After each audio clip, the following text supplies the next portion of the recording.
to kindergarten. So it's probably your pediatrician has probably even talked to you about it. Just read a book about it because you're homeschooling and you're trying to figure out. Let Kids Play podcast. Hey, it's Nyetta here with another episode on Let Kids Play podcast. And this episode, we're talking about fine motor skills. I know you hear it all over like the internet, if you're reading blogs, your doctors probably, your pediatrician has probably even talked to you about it. The school has probably even talked to you about it, or you read a book about it because you're homeschooling and you're trying to figure out where is fine motor and why do I need to be teaching this to my kid, or how do I even teach this to my kid? So to make it sweet and simple for you, because I'm here as your activity guide, I'm here for you and your little one. Fine motor is pretty much the small movements of your hand and your fingers. Why is it important? It's the foundation in the beginning steps of your little ones holding their pencil, using scissors, zipping their coats, tying their shoes, any little thing you can think of with your hands. Fine motor development, skill development is what that leads into. So most people start, or most people, we'll just keep it at most people. Most people start at like 5, but really you need to start developing your little one's fine motor skills like as early as possible.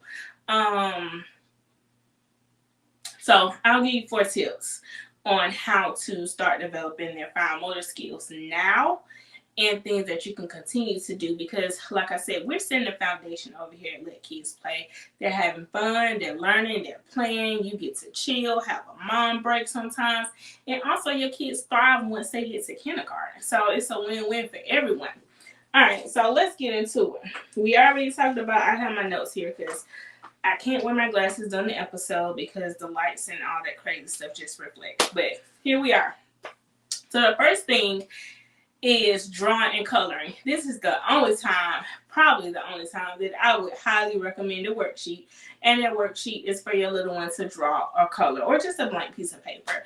But drawing and coloring, number one, it's a pre-writing, like a prerequisite for those that understand what that means. But it's that step pre-writing skill that you develop before your kids are actually writing. And some people downplay it. Some people don't understand how important it is. It's a way that the little ones are communicating themselves. It's their way of writing. Scribble is a way of writing. It's like level 1, step 1. So I would say start with the egg crayon, the little crayons that are shaped like an egg. And I'll try to remember to put a link in the description for you all, but it has the graphs like this so that your little ones are coloring and holding the crayon like this. And then you go to like the triangle crayons to where they're holding it like this and grasping the crayon, and then they get to the small Crayola ones where they're like this. So it's going in, building those fine motor skills and building those muscles in their fingers as they color and do things like that. All right, number 2 is my favorite. It's cutting and pasting. A lot of you all are scared of your little ones to get scissors. I don't know why. Like, they shouldn't have scissors without you right there anyway. And I know they get into everything and they go get them. So I like these scissors. They have this little helper thing right here. You can find these at Target or Dollar Tree. But I like these because it helps them push so that it's harder for them to, or easier for them. It feels harder, but it's easier for them to cut the paper. But I start scissor skills at 2. Don't freak out. They're not as sharp. They're rounded on the tip. But this 2 is the time that you are building those fine motor skills. And so they'll probably start doing like this, and you have to hold the paper for them, but you're teaching them the safety of the scissors as well. So they'll probably start like this, trying to cut the paper like that. And then they'll go to where they have 2 fingers, and then it has a little hump right here for them to put their 2 fingers, and they'll put their thumb in, and then they'll start like this. And then as you develop more, they'll start like this.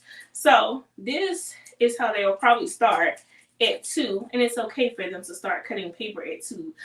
This is again where we've been in.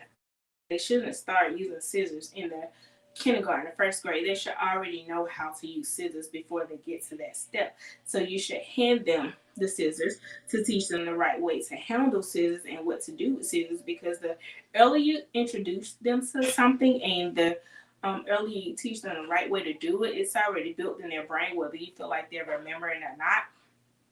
Their foundation is set, so when they see those scissors again, they already know what to do with it. So they'll eventually be cutting without their little helper. But yeah, scissors. So cutting is also tearing.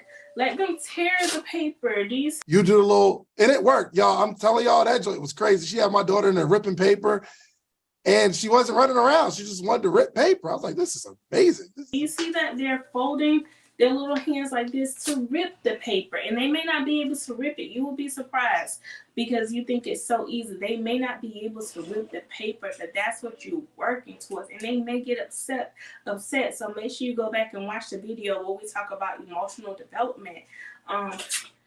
Teaching them to, because they may start like this and then they get down like this with the two fingers, tearing paper, and then the other part of that is pasting. So whether they're cutting the paper or tearing the paper, free the glue. Let them squeeze that glue and stop yelling it's too much, because they don't know what too much is. At 2, 3, and 4, they may not know what too much is. So let them figure it out. And then as you use the glue more and more and more, they'll know, man, that was way too much, especially if you have them help you clean it up. And that's where a lot of the lessons are learned. Like, let them help you clean it up. Don't clean it up by yourself. Let them help you, because they'll learn, like, whew, that was a lot. That was rough. That was too much glue. So I know not to use that much, because either I don't want to clean it up or it messed up what was in my mind for this artwork that I'm creating. So free the glue. Let them use as much glue as they feel like they need, and then they'll learn to, like, okay, less is good. Or you're teaching them versus like, that's too much glue, that's too much glue, give me the glue. Yeah, you're like, unnecessary. They don't know what that means. Let them pour it and like, hey, that's enough. I think that's enough. That's enough. I mean, sometimes they don't listen. We just being real over here. They don't listen, so you might have to take the glue. But they just want to pour it. So just give them, I call it a glue table. So give them like, I would take one of those those big old TV boxes, pick it up from a store or something. That's your glue table, because it's so big. You can use a whole bottle of glue and it still won't go over the ends of the box. So you can take a big box or a large pan, like the aluminum pans, and just let them be glue happy to get it out their system. And then you all continue working on whatever art project or whatever creativity thing that you activity that you're doing. Free the glue and let them use scissors. You won't end up in the ER. Fingers crossed. But yeah, these scissors aren't this sharp. But like I said, you can find them at Target or Dollar Tree. So that was number 2. Number 3 is playing with tools. I like the tools. So we have the tongues for them. So these are the ones that I would recommend for like the 1 to 2-year-olds, because it's like this, it's bigger, and then, you know, as they get older and get better with their grip. So they may start like this actually, and then they'll go like this, and then they'll go like this with their fingers. So the tongs are a good thing. The hole puncher, love these, especially the ones with the grip. So your little ones may not, of course, do it like this. This is where we're trying to get them to. So they'll, you know, it'll, because they're building that muscle. So it'll take them some time, but that's a good one. And then just regular old binder clips. So this one is really hard for them to do. So this one is probably a little more advanced. So this is something that you will probably do once they've been working on their fine motor skills a little bit more. So those are the tools that I like to use in my house on a daily basis, and it creates an activity because the hole puncher, you can get it in different shapes, and then you can use different color paper, and that's an activity within itself that will last them for a good little minute. Also, some tools that I like to use, of course, my favorite is Play-Doh. You know what? Let me grab this little Play-Doh roll for y'all. So not only do we make the Play-Doh and you know the rolling it, smashing it, and all that stuff, I get these little tools for them to roll back and forth. So they may start like this, they may do like this, they may do like this, but either way, they're working those hands and those muscles. And then I've seen some kids do like this, like with just one finger. So Play-Doh is a good fine motor and pre-writing tool that we use as well. Last but not least, tip number 4, yield to their demands. Yes, I said it. Yield, bow down to their demands. Like, you just gotta let them do it. You have to let them take risks. That's a part of learning.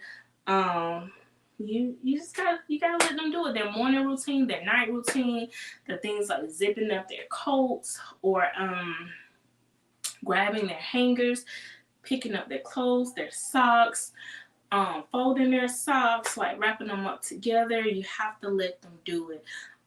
Pouring, like if you have an ice maker, letting them fix their food, get their eyes, pour their water. All those are fine motor skills. And what you can do, especially with the water pouring, because you want to avoid a mess, you get like a bigger cup and then you put their cup down and let them pour that small amount. So they're not, pouring from a big old container. And that'll help them. But you have to let them do it. They're screaming. Some kids are screaming, let me do it, let me do it. Let them do it. Include them in their routine. I know they're little. We're there to guide them. We're there to supervise them. We're there to make sure that they're safe. But it's their life. Let them do it. Let them brush their teeth. Let them wash their face. Let them lotion their face. Let them put on their socks. Like all that stuff is fine motor that leads into the things that you all are so stressed and worried about getting wrong, which is the writing and holding a pencil, using scissors, things like that. So that's my last one. So I'll do a quick recap for you. So number 1 was drawing and coloring. Number 2 was cutting and pasting. Number 3 was using your handy dandy tools. And then number 4 was letting them do it. Just stepping back and letting them do it. So I have an activity assignment for you. So an easy one. If you don't have tools like this, you can't go to Dollar Tree or Target or a Lakeshore to grab them. Grab the sauce that you use to get your wings. Get a little cup or a bowl. I have peanuts, the melon peanut things here, but you can put anything in here. Like I said, if you have an ice maker, put a little bit in the ice. Put a little bit of ice in this cup and then have them pick up the ice to put in the cup that they're going to drink out of. If you do like marshmallows, chocolate chip, their snacks, have them goldfish, have them pick it up with the tongues and put it into their snack bowl, paper towel, whatever you use. Easy activity, something simple. You can do it tomorrow. I want you all to let me know in the comments as you're watching this video what activity you're gonna what tools and activity you're gonna do for your little ones to develop their fine motor skills today as you're watching this today. All right, so if you enjoyed this information that I'm giving you, make sure you subscribe. That's the best way you can show support for me. I love helping you all. I love giving you all tips because, as I always say, the traditional way is not working. Our kids under 5 are growing up and going into these systems, and it's just not working. Like, America is behind. As a country, we're behind. So I'm here to, if I can change one child at a time or one household at a time, that's what I'm here for. So please subscribe, like, let me know what you think of this video and our channel. We'll keep putting out content and just trying to change the early education world one parent at a time. Until next time, it's Nyetta. Bye. Good night. Good. Is it recording? It's red. It's end recording. Okay, so it's recording. Okay, you can stop by that. Start it over. Let Kids Play podcast.